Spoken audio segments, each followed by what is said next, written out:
जय श्री कृष्ण। भगवान कृष्ण गीता के अंदर फरमा रहे हैं कि मनुष्य जिन जिन चीजों से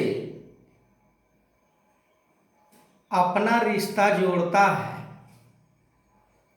अपना संबंध बनाता है,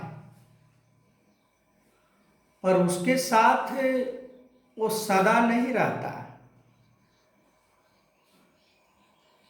भगवान कृष्ण ये बात अर्जुन को समझा रहे हैं, पर केवल अर्जुन के लिए केवल नहीं है, पूरे संसार के मनुष्यों को ये बात को समझना पड़ेगा कि आज वस्तु को लेकर, चीज को लेकर समाज में, राष्ट्र में, देश में जो आज घृणा द्वेष फैला हुआ है, नफरत फैला हुआ है, वो केवल इसलिए कि ये मेरा है, इसलिए कि ये हमारा है। जिस दिन मनुष्य प्राणी ये समझ ले कि ये सामान, ये वस्तु मेरा नहीं है, ये परमात्मा भगवान के द्वारा बनाई गई है, हाँ हम इसको यूज कर सकते हैं, हम इसे इस्तेमाल कर सकते हैं, पर पूरे के पूरे अधिकार इसके ऊपर जताना ये बहुत बड़ी मूर्खता है, ये नासमझी है। ये विवेकी पुरुष ऐसा नहीं करते, क्योंकि जिनके पास विवेक बुद्धि हो जाता है गुरु के कृपा से, उन्हें समझ में आ जाता है ये बात कि तेरी वस्तु तुझको सौंपू, क्या लागत है मेरा, कि ये संसार में मेरा तो कुछ भी नहीं है, फिर ये अधिकार कहां से आया, फिर मेरा कहां से।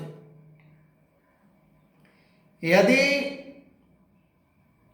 सोचकर देखा जाए तो ये शरीर अपना भी नहीं है। शरीर जब अपना नहीं है तो इस शरीर से कर्म किया हुआ जो फल है वो भी अपना नहीं है, क्योंकि यहां शरीरी के सिवाय और कुछ है ही नहीं। शरीरी और शरीर, शरीर इस स्थूल शरीर को कहते हैं, शरीरी सूक्ष्म शरीर को कहते हैं। जब तक हम इस शरीर में रहकर निष्काम नहीं होते हैं, समता को प्राप्त नहीं करते हैं, तब तक हम इन चीजों को डिवाइड नहीं कर पाते हैं, हम इन चीजों को अलगाव नहीं कर सकते हैं। और इसी कारण से मनुष्य निर्विकार रूप को प्राप्त नहीं होता।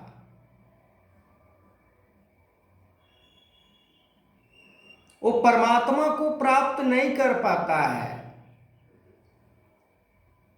ये विकार रहित परमात्मा स्वच्छ निर्मल, गंगा से भी पावन पवित्र, निरोल निर्लेप, निस्वार्थ, निवैर,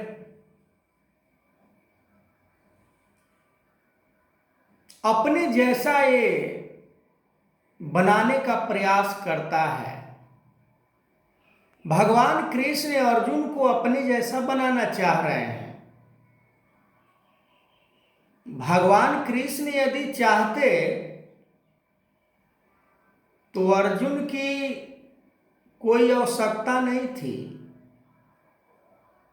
उस युद्ध को शुरू करने के लिए। उन राक्षसों को, उन निशाचरों को, उन धर्म विरोधियों को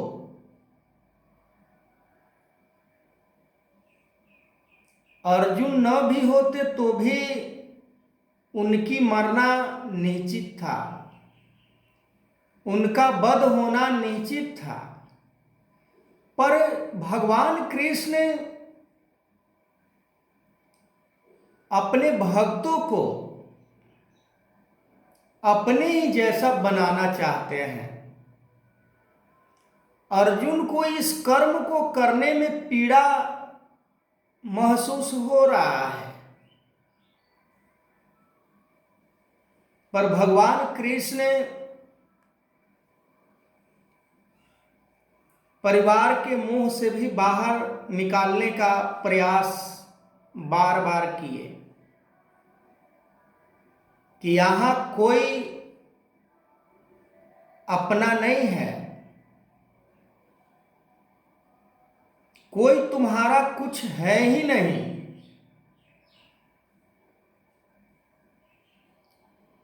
यदि ज्ञान की दृष्टि से देखा जाए, लैब में इस ज्ञान को लेकर जाएं हम और इस ज्ञान से हम देखें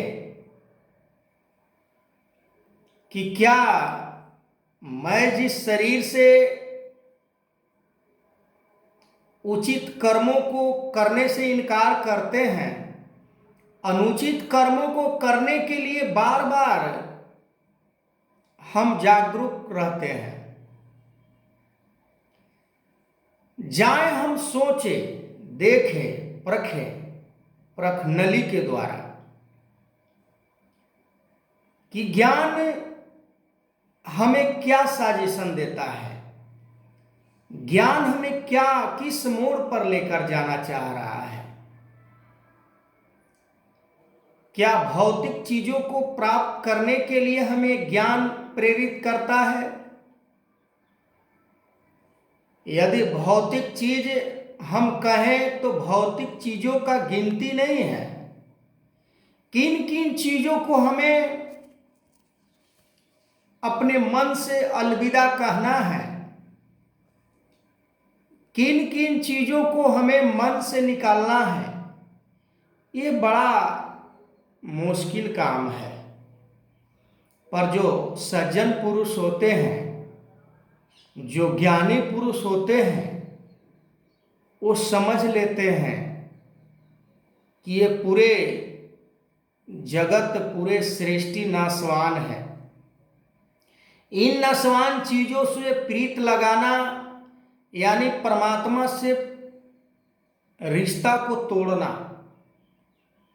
इस संसार से प्रीत लगाना यानी परमात्मा से दूर होना। और शायद हम वही काम करते जा रहे हैं। ज्यादा से ज्यादा माल खजाना हमें प्राप्त हो जाए, ताकि लोग दूर दूर तक हमें पहचान सके, ज़्यादा से ज़्यादा हमें सम्मान प्राप्त हो, ज़्यादा से ज़्यादा हमें इज्जत प्राप्त हो, ताकि लोग कहे कि अमुक व्यक्ति के पास इतना चीज, इतना बड़े ओहदे पर पहुंचे हुए हैं। तो इन चीजों से ये जीवन को कल्याण होने वाली नहीं है। कल्याण तो हमें ज्ञान से ही होनी है, निस्वार्थ होकर ही होनी है, समर्पण होकर ही होना है। हम किस भुलैया में पड़े होते हैं कि शोहरत, ऐश्वर्य को प्राप्त कर लेना, ये परमात्मा को प्राप्त कर लेना है? कदापि नहीं।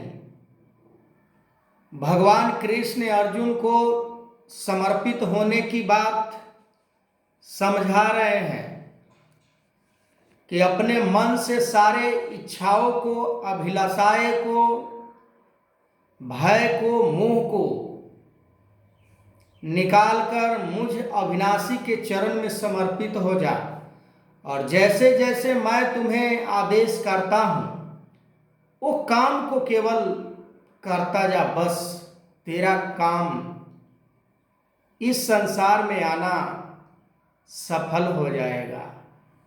आज भी समय के सतगुरु यही बात समझा रहे हैं कि मन बेचिए गुरु के पास, पार ब्रह्म निकट कर पास। मन तो हम देना ही नहीं चाहते हैं, क्योंकि मन हम दे देंगे तो शायद हमारे पास कुछ महल या अटारी बनाने में अभाव साबित हो सकता है, धन वैभव संग्रह करने में कुछ आपत्ति आ सकती है, पद को प्राप्त करने में हम किसी प्रकार के कोई कसर नहीं छोड़ते हैं। छीना झपटी मची हुई है आज, शायद हमें ये पद को प्राप्त हो जाए तो मोक्ष को प्राप्त हो जाएगा। मोक्ष का डेफिनेशन संत महात्माओं ने, गुरु पीर पैगंबरों ने जो समझाया है वो निस्वार्थ होकर ही प्राप्त होनी है, वो समर्पण होकर ही मोक्ष को प्राप्त होना है।